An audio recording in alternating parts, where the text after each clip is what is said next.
Egaan sagantaan guyyaa har'aa sagantaa waaqeffannaati. Sagantaa biraa baay'ee hin qabaannu.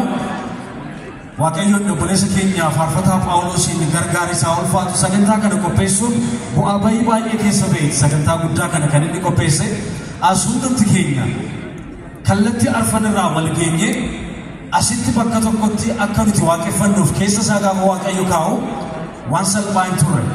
Garuu Waaqayyo isa gargaaree guyyaa kana asitti hunduma keenya bakka tokkotti walitti nu qabee Waaqayyo san uume abbaa waaqaaf lafaa hangafa nagaasate Yesuusiin akka waaqeffannuuf immoo Waaqayyo isa keessa qoree carraa kana inni nuuf kenne haa ulfaatu. Kanatti aansuudhaan sagantaa keenya kadhannaadhaan akkasumas immoo ergaa sagalee Waaqayyoo keessaati gabaabinaan nuuf hirtii sagantaa kanas fuula Waaqayyoo duratti kadhannaadhaan akka nuuf jalqabsiistu nama baay'ee jaallannu nama baay'ee kabajnu maatii Waaqayyoo keessatti nama guddatti nama bakka guddaa dhaloota qaruu keessatti dhaloota boriif geessisuu keessatti gahee guddaa taphachaa turte ammas taphachaa jirtu walitti keenya baay'ee jaallannu addunyaa guddinaa gara waltajjii tanaffeen.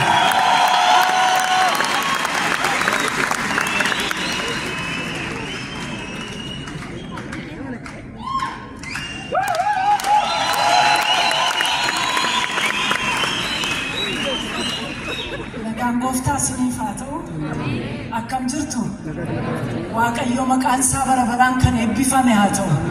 Guyyaa har'aa inni nuu fide Kiristoos Yesuus ulfinaan ajajamu. Inni Waaqa keenya inni saba keenyaaf cidha kana qopheesse ulfinaan ajajamu. Yesuus Kiristoosiif ulfina laadhaa. Yesuus haa ulfaatu. Teessoon isaa barabaraan kan eebbifame haa ta'u. Gajjennee wal jennee sagalateeffachuuf sajajachuudhaaf carraan ni nuu laate hoolichi barabaraan kan jajame kan galateeffame haa ta'u.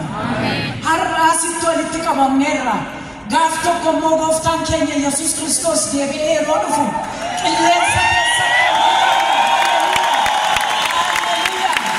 ameen. Guyyaan gammachuu nu dura jira. Eebbatu nu dura jira. Guyyaan har'a nuyi keessa dhaabbannee jirru guyyaa irratti raajameedha. Galatatu jira nuun jedhe Waaqayyo. Galatatu ta'e galanni Kiristoosiif haa ta'u. Waaqayyoof ulfina laadhaa. Galateeffadhaa Waaqayyo. Teessoon isaa barabaraan kan eebbifame haa ta'u. Har'aa iddoo kanatti kan nuyi wal geenye Kiristoos Yesuusiin ol qabuudhaafidha. Galanni isaaf haa ta'u. Kanaaf nu gidduutti argamu. Barbaadduun gidduutti argamuusaa waamnuuni gadaa dhufu hin kadhanna mataa keenya gadi qabanneeti gabaabaa kottuttiin jennaa nu gidduu jira argamuusaa garuu nutti haa dhageessisu. Kadhanna hundumti keenya iyyuu. Mootii waaqaaf lafaa alfaaf omeegaa jiraataa barabaraa danda'aa waan hundumaa hangafa nagaa gorsaa dinqii abbaa barabaraa faarfatamuun kan siif ta'u jajamuun kan siif ta'u leellifamuun kan siif ta'u dhufneerra si jajachuudhaaf magaalaa Finfinnee keessatti ulfina sii laachuudhaaf dilbii galataa nu keessa buute Yesuus Kiristoos siif dhangalaasuudhaaf asitti walitti qabamneerra nu gidduutti argami. Nu gidduutti argami. Kottu mootii ulfinaa teessoo kee jalatti kufnee sii saganna. Ulfina fudhadhu, hooqubaa fudhadhu, jajannaa fudhadhu, galata fudhadhu. Nu gidduu deddeebii, surraa keetiin nu gidduu deddeebii, macca kee wajjin nu gidduu deddeebii. Gooftaa waaqaaf lafaa guyyaa har'aa irratti gooftaa koo dhimma biraan qabnu. Dhimmi keenya siidha. Si jajachuu barbaanna. Galfata aarsaa nu keessa jiru gooftaa siif dhangalaasuu barbaanna. Wareega keenya baasuu barbaanna. Kottuu nu gidduu buufadhuutii simadhu. Ol jedhi. Jajami. Kabajami. Maqaa Yesuus Kiristoosiin. Ameen.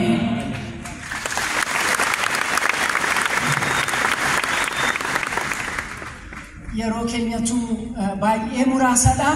Qophii bal'aatu qophaa'ee egaa waan hojjennu hubanneeti hojjenna. Yeroon kun gabaabaamatti waaqeffannaan faarfannaan maalidha isa jedhu wal yaadachiisa. Hundumti keenya iyyuu beennaa garuu wal yaadachiisuun barbaachisaadha. Sagalee Waaqayyoof iddoo olaanaa laachuun baay'ee barbaachisaadha. Kanaaf waa'ee faarfannaan xinnoo isinitti dubbadha. Haa ta'u faarfannaan kun maal isa jedhu dubbannu fedha keessanii yoo sirriitti faarfachuu dandeessu. Yoo hiikaan faarfannaa gadi fageenyaan nuuf galee sirriitti faarfachuu dandeenya. Kanaaf wangeelli maal jedha isa jedhuun isinitti hima. Daddafeen isinitti hima dubbii Waaqayyooti. Dubbichi immoo damma caalaa mi'aa. Wangeela tokkas jedha. Kanaaf isinitti tola. Fudhadhaa ofitti. Mata dureen ani irratti dubbadhu ittiin sagantaa kana bannuu fi baga nagaan dhuftan jennee kan ittiin isin simannu Phaawulee isa jaallannu isa kabajnu faarfataa keenya baga kanaan si ga'e baga du'aa kaate kan ittiin jennu sagalee Waaqayyooti. Isan isinitti dubbadha. Mata dureen ani isinitti dubbadhu alfaaf omeegaa faarfannaaf muuziqaa. Alfaaf omeegaa ni ta'e Yesuus Kiristoosidha. Garuu amma isaan qabee kan hin dubbadhu alfaaf omeegaa faarfannaa muuziqaa kan jedhudha. Jecha muuziqaa faarfannaa isa jedhu wal geeddareen fudhadhaa lamaan gargar hin ba'anii hubannaa sanaan la dhaggeeffadha.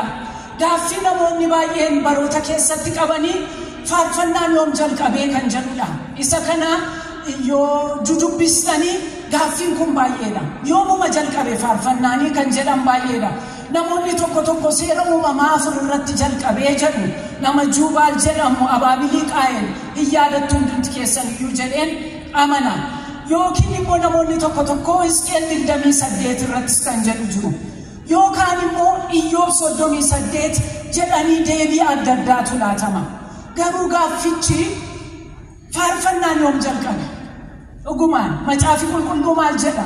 Maal hubanna? Faarfannaan guyyaa akkasii jalqabe kan jedhu barreeffameen jiru. Garuu waan dubbisnu keessaa waan baasnu qabna. Faarfannaan kun akkuma sila isinitti himte alfaaf omeegaadha. Faarfannaan yoom jalqabe jedhanii gaafachuun Waaqayyoo yoom jalqabee jechuudha. Akkuma Waaqayyoo jalqabaaf dhuma hin qabne faarfannaan isaas jalqabaaf dhuma hin qabu. Faarfannaan jenne faarfannaan isaas jalqabaaf dhuma hin qabu. Inni Waaqayyoo waan ta'eef Waaqa nuyi waaqeffannu, Waaqa nuyi isaaf shubbisnu, Waaqa nuyi jajannu kuni waaqeffamuun yeroo hundumaa isa duukaa deema. Iddoo Waaqayyoon jiru maaltu jira? Waaqeffannaa jira. Faarfannaan kan guutamedha. Faarfannaan walirraan citu bakka Waaqayyoon jiru. Waaqayyoo faarfannaan gonkumaa gargar hin ba'ani. Waaqayyoo fi faarfannaan gargar hin ba'anii bakka Waaqayyoo jiru hundumaa faarfannaan jira. Eega jenne Waaqayyoon immoo eessa hin jirre. Kanaaf afaan biraatiin faarfannaan yeroo hundumaa iddoo hundumaa jira jechuudha. Duwwaa nuyi gurratti hin dhageenyu qabaannee bakkuma deemnetti jira waan ta'eef faarfannaan bakka hundumaa Waaqayyoo jira, bakka hundumaa faarfannaan jira. Gurra qalbii keenya afuura keenya saaqannee dhaggeeffannee itti lixuudha. Waaqayyoo gurratti dhaggeeffannu nuuf haa laatu. Gosatoo tajaajila adda addaa fi faarfannaa wal bira qabnee yoo laalle gosti tajaajilaa hedduudha. Gosa tajaajilaa jiran hundumaa keessaa xiyyeeffannaan isaa Waaqayyoo qofaaf kan ta'e faarfannaa duwwaadha. Akkamitti hojjettan isiniif ibsa. Tajaajilli nuyi tajaajillu hundumtuu Waaqayyoon al kallattiin kan tajaajiludha.